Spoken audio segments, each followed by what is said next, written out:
Hello and welcome to a new video on Laurel Hardy and Charlie Chaplin collectibles. I have to admit it's been quite busy the last couple of weeks since I've moved into my new home and working on a lot of different projects for the house in general, but also for everything connected to my collection and how I want to display it all and have it all planned and laid out.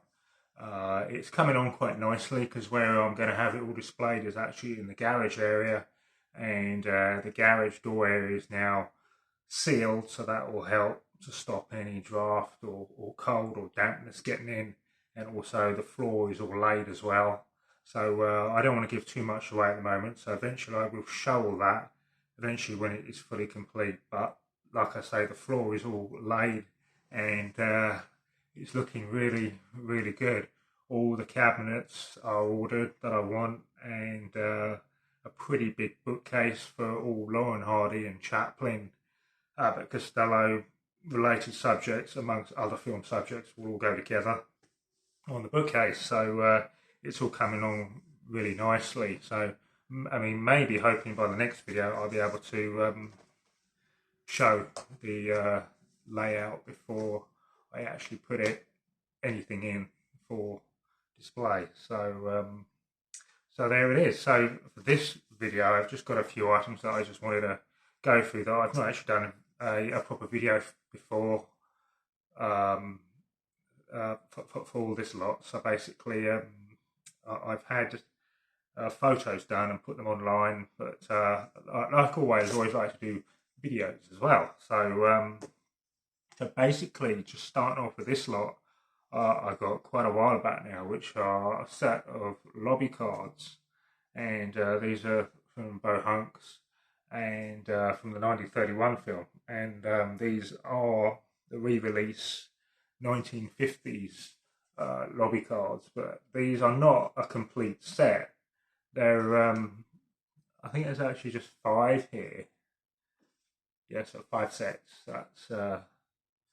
That's three, and then four and five. And don't get confused with this one. There's obviously a shot here that they've put on, possibly by mistake, or they probably didn't know about at the time, which is actually a shot from towards the end of the film of the Sons of the Desert. So I believe there's probably a whole set of eight of these. Normally, a set of eight lobby cards that they all come together in sets of eight, or sometimes six, I think. But this is, as far as I know, this is a UK release, and I know that they're a lot smaller, and the American size are smaller, and I've got the Mexican ones which are a lot bigger as well. So these are actually a nice addition to have, and plus I love the red. So red is my favourite colour. As you can see, what I'm wearing is nearly one piece of red. So I love that. Favourite colour is red. So really nice. It stands out really well with the yellow as well. So that's those from Bo Hunks. And then I have this, which is from Fixer Uppers, The Fixer Uppers, which is by Peter Fingan, which is 91 of 850. And this is a really lovely art drawing sketch print by him with Stan say in the pub. This would look perfect in actually on the wall in a pub, or even in the Stan Laurel here in Alveston. That would look great in there. But I'm keeping this one here with me. So this is a really nice shot of Stan. I'm not sure if Peter Fingan has done one of Ollie, sort of similar, which would be great. But nevertheless, that's still a really lovely framed item to have of Stan. So just moving on to this one. This is actually really old. This magazine. This is after the war, and this is an old French magazine of 1947. There is a whole centre page to Laurel Hardy in this. I'd say quite rare item, and it's even rarer to get really old magazines now with Laurel Hardy on the front cover, especially when very much still alive at the time. So like pre-death magazines, basically, on Laurel and Hardy. I find them really hard to get hold of, and this is an example of one. So this is a nice French example from 1947, but I won't open up and show the centre page, so you can actually see that on my Laurel and Hardy page inside, on both pages, and you can scroll through the news feeds or whatever on my Laurel and Hardy page, and it'll all be on there. And then I have this, which is a TV Ziegel or Ziegel album. This is from the Netherlands or Holland. So this is so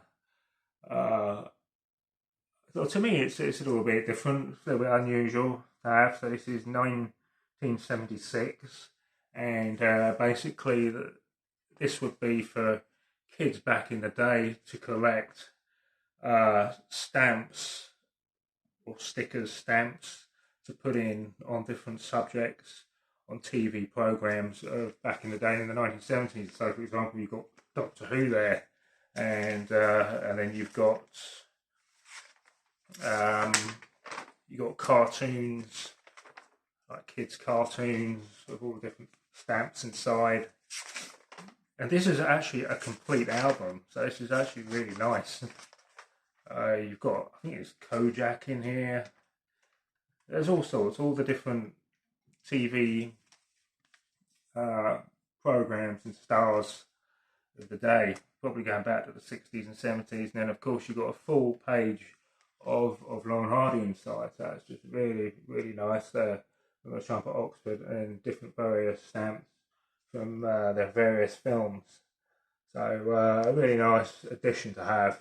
And it's just nice to see what was out on them back in the 70s on different subjects on both Laurel and Hardy. And then on from that, I have this, which I got just recently, which I have with all the other collections, again going back to art prints of Laurel and Hardy from the Music Box, 1932, with Steve Lilly artwork. Really fantastic piece that he's done there. As far as I'm aware, this is one of his later ones.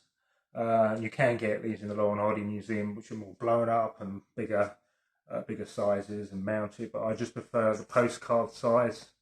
As with the other ones he's done, I can then possibly eventually frame them all and put them all together.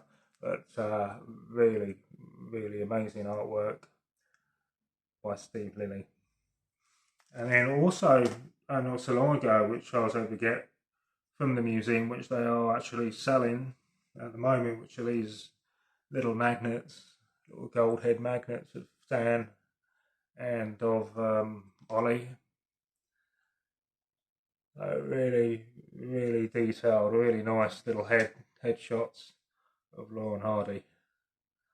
And then also of, again, you've got Stan and Ollie as busts, which are also available from the museum, which have been painted really, really well. Absolutely amazing pieces. And they are actually really light, but as far as I know, you can get these done in like black and white editions as well, but the colour ones are really, really nice. So they're really great. So I think that is everything for this video. I've got a load more rarer signed items I've got, which I'm going to do in the next video, which are absolutely amazing to have added to the autograph collection. And I'd like to do just a little talk on those. So again, I hope everyone is doing very well and keeping busy and happy collecting, just like I am. And hope to see you on the next video soon. Bye for now.